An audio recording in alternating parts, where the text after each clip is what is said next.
Teersa. I want to know Rost's story. Why he was made an outcast. He never told me. Said he took an oath of silence. What did he do? Oh. Yes, that. What crime did he commit? I will tell you if you wish. But it is a long story. Are you sure you want to hear it now? Of course I want to hear it. Tell me. Rost never committed any crime. He was an outcast by choice. What? What do you mean?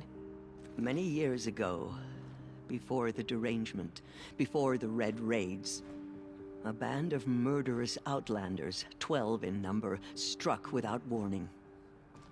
At Mother's Vigil, they took hostages, and then pressed on, headed for Devil's Thirst. Mother's Vigil? Where's that? You would know it as the Forsaken Village, near the Karja border. But at the time, many families lived there. Rost's was one of them.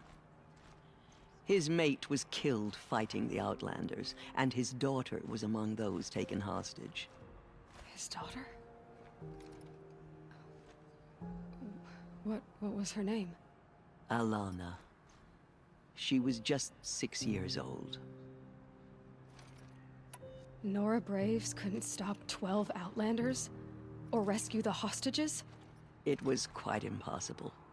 We outnumbered them, but every time a Brave came within bowshot, the Outlanders killed a hostage. What did they come here to do? That was never discovered. We couldn't track closely enough to observe them. We know they camped beyond Devil's Thirst for 2 days. There were reports of strange noises. And then, as suddenly as they came, the Outlanders made their way back to the border and disappeared. What happened to Rost's daughter? She was killed? Rost was one of the Braves who tracked the Outlanders, keeping his distance. There were 6 hostages still alive when they reached the border. Alana among them. Rather than release them, the Outlanders slit their throats and left the corpses just across the border, mocking us. Why? Cruelty. They knew the faithful Nora would not leave the sacred land to collect the bodies, let alone pursue them. They thought themselves safe from our vengeance. Are you saying that Rost went after them? That he became an exile? No. Rost was beside himself with grief, but even so, he would never have broken taboo. Then what did he do? He called upon the most terrible and secret rite of the Nora tribe. He begged to be made a Death Seeker. A Death Seeker? What is that? One who dies to go seeking, and in seeking, brings death to others. The ritual drags the spirit from one's body, releasing it to All Mother's care. The heart beats, the mind thinks, but the spirit has moved on. I don't understand. Rost went after the Outlanders, but his spirit never left. It remained here with All Mother. He gathered the bodies of the slain and returned them. And then, he set out in pursuit, not as an exile, but a weapon of vengeance. A barbed arrow shot from a bow, never to return. But Rost did return. Yes. A full year later, and terribly wounded. He collapsed at the border of the sacred land. A hunting party came upon him. He was delirious, in agony. By law, he should have died where he lay.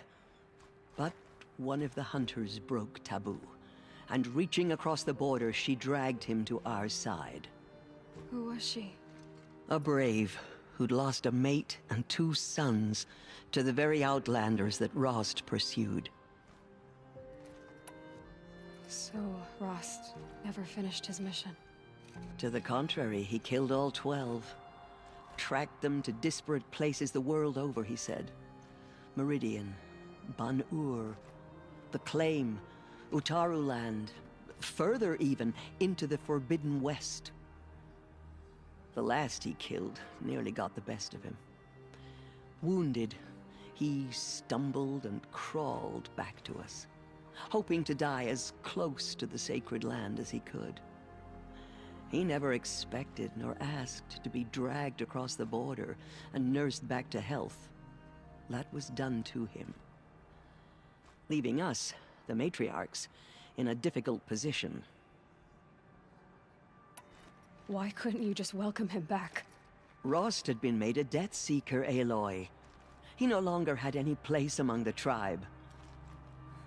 By law, he should have been driven back out. But we couldn't bring ourselves to do that, so we offered a compromise. You made him an outcast. Yes. We offered to do so on the condition he never speak to anyone of this exception.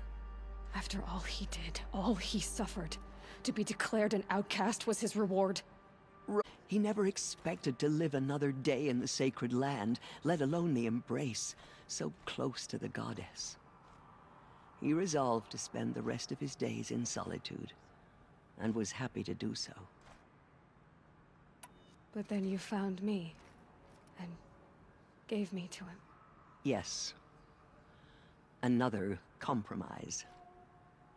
The matriarchs feared you, and would not let you be raised by the tribe. And so we turned to Rost.